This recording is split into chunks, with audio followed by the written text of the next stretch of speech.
I'm going to load up a recipe into our SFE Pro and we'll begin our run. And set my pressures. We're going to run a pretty mid-range run today.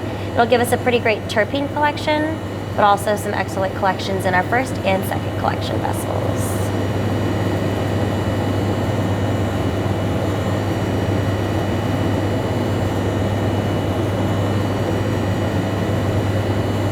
We'll set our temperatures next.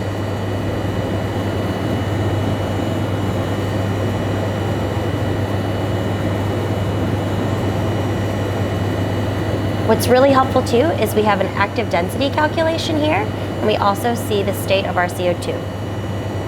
All right, we're all set. I'm gonna hit apply, and now I'm just gonna press start, and our extraction begins.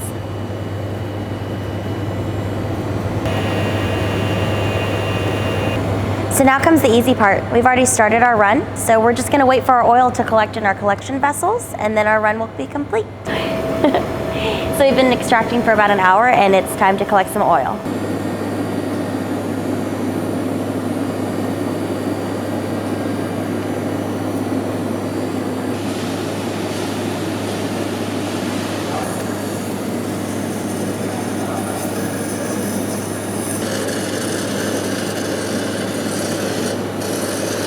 So we finished our run, we got some awesome oil today, and we're ready to stop the machine.